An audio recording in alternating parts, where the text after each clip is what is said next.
Tingkah kayak gini namanya apa coba? Man child. What is man child?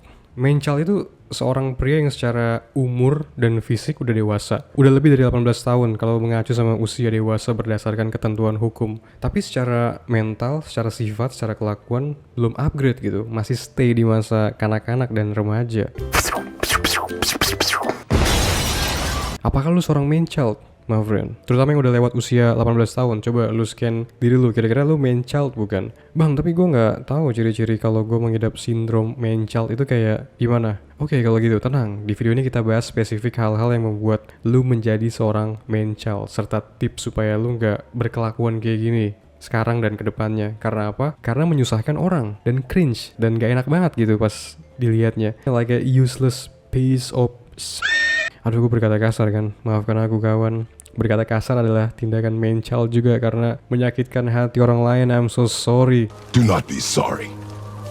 Be better. Oke, jadi hal pertama yang ngebikin lu menjadi seorang man child adalah selalu mengejar kenikmatan karena dopamin reward system di otak lu itu dalam tanda kutip rusak.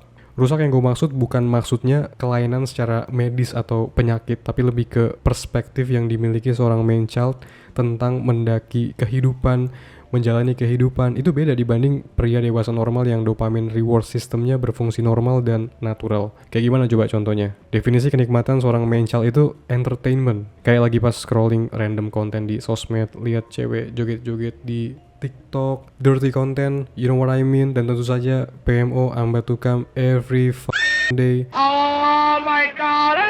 Hal-hal kayak ginilah yang membuat sehari-hari seorang man child itu happy, bahagia, dan ceria. Ini definisi kehidupan yang bahagia versi dia, yang mana sayangnya tidak tepat, kurang tepat. Dia tidak menyadari kalau dirinya hidup di dalam ilusi, kayak lagi dibius gitu sama hiburan-hiburan modern supaya ini orang tetap jinak dan gampang dikontrol, disetir kayak.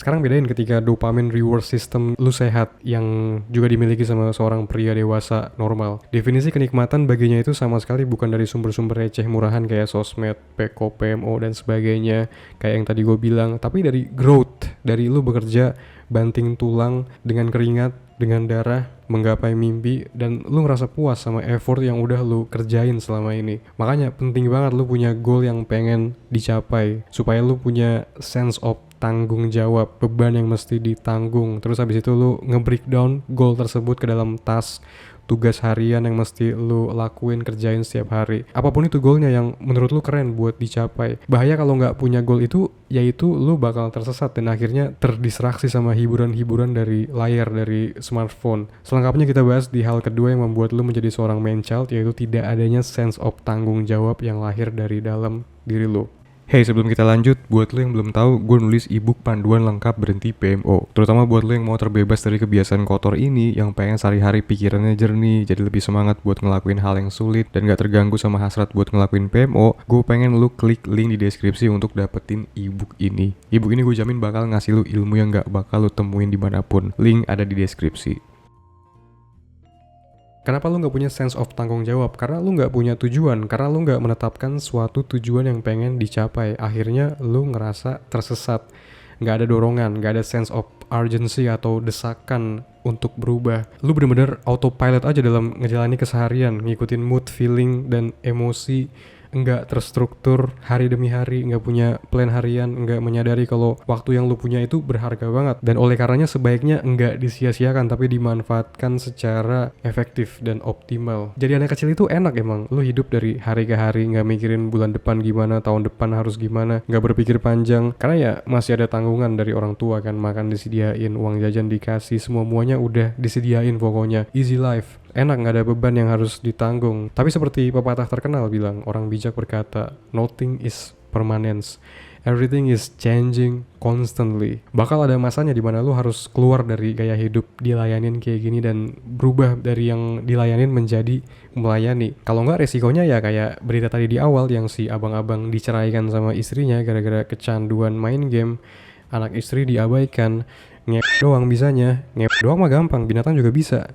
Aduh, gue mencak-mencak lagi kan, parah. Sikap ketiga seorang man child belum bisa mengesampingkan ego. Lu pasti pernah ngeliat kan dua bocil yang memperebutkan suatu mainan, dua-duanya kagak ada yang mau ngalah, bahkan sampai adu jotos sampai salah satu pihak dipaksa mengalah, abis itu nangis, menjerit, meraung-raung, dan orang tua datang buat nenangin si salah satu anak tersebut. Kita sebagai orang dewasa ngelihatnya, ih kalian lucu banget sih, polos banget. Tapi pas lu ngelihat seorang pria dewasa bertingkah kayak gini, bertingkah posesif, lu jadi kesel sekaligus miris kan. Kenapa ya? Ya karena tindakan kayak gini seharusnya hanya bocil yang ngelakuin.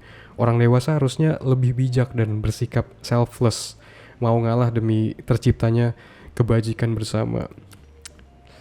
Gue kayak ustadz anjir ngomong kayak gitu. Yang ngebikin lu menjadi man child itu bersikap egois. Tapi ini egois dalam arti yang negatif, bukan yang positif. Karena ada juga yang namanya selfish but in a positive way, dimana lu mentingin diri sendiri, memprioritaskan diri lu sendiri, tapi ini demi kebaikan bersama ujung-ujungnya. Kayak gini maksudnya, gimana lu mau ngebantu orang lain kalau lu nya sendiri belum terbantu gitu. Gimana lu mau memimpin negara kalau lu nya aja nggak bisa mimpin keluarga, ibaratnya gitu. Dan juga tujuan selfish in a positive way ini supaya lu nggak dikadalin sama orang lain, sama orang yang berniat jahat mungkin sama lu. Nah kalau egois yang versi man child ini ya literally kayak yang bocah punya, lu pengen dapetin suatu hal buat kepuasan diri lu semata, tapi lu gak peduli sama dampak negatif yang mungkin bakal diakibatin ke orang-orang sekitar. Kayak contohnya lu ngebetak motor orang, nyuri duit orang tua lu buat top up gacha game online atau main judi online, atau juga kayak di berita awal tadi nggak dikasih duit buat beli rokok, si pria ini malah nganiaya nyokap dan sampai ngebunuh bokapnya. Ini sulit banget dicerna pakai akal sehat, kenapa ini orang bisa sampai berbuat kayak gini. Kerasukan jin kah? Kerasukan devil? I'm the devil. Mari kita rangkum the 3 biggest things yang membuat seorang pria yang harusnya bersikap dewasa malah menjadi man child. First, dopamine reward system rusak gara-gara hiburan layar, dimana akibatnya definisi kenikmatan bagi seorang man child itu pasif konsumtif, yang mana seharusnya itu aktif produktif. 2, nggak punya sense of tanggung jawab karena nggak menetapkan tujuan, nggak punya goal, jadinya kesehariannya dikontrol sama mood, feeling, dan emosi. 3, belum bisa mengesampingkan ego, menganggap dirinya yang paling amat penting di seluruh universe ini. Kebutuhan pribadinya ngerasa harus dipenuhi terlepas dari konsekuensi negatifnya gimana ke orang lain. Tipikal yang menghalalkan segala cara. Oke friend, thank you so much for nonton video ini. Jangan lupa like, share, komen kalau lu ngerasa kontennya ngebantu lu, dan subscribe buat lu yang belum subscribe channel ini. Buat lo yang kecanduan parah PMO dan pengen memahami lebih mendalam lagi tentang gimana kecanduan ini bisa terjadi di diri lu, gue rekomen banget untuk dapetin ebook gue, Panduan Lengkap Berhenti PMO Permanen, dimana gue ngebahas semuanya hal yang perlu ketahui tentang PMO addiction. Sangat ngebantu lo untuk ngebuka perspektif lo, dan akhirnya dari situ gampang buat lo untuk stop. Atau buat lo yang tertarik di dunia perkontenan, pengen belajar bikin konten, pengen juga ngeksekusi konten seperti yang gue lakuin selama ini di YouTube, lo bisa belajar dari course yang gue bikin, dimana gue bahas banyak banget tentang marketing, filosofi, branding, persona, dan semacamnya. Sangat cocok buat pemula, link ada di deskripsi. Thanks again udah nonton, kita ketemu lagi di next video.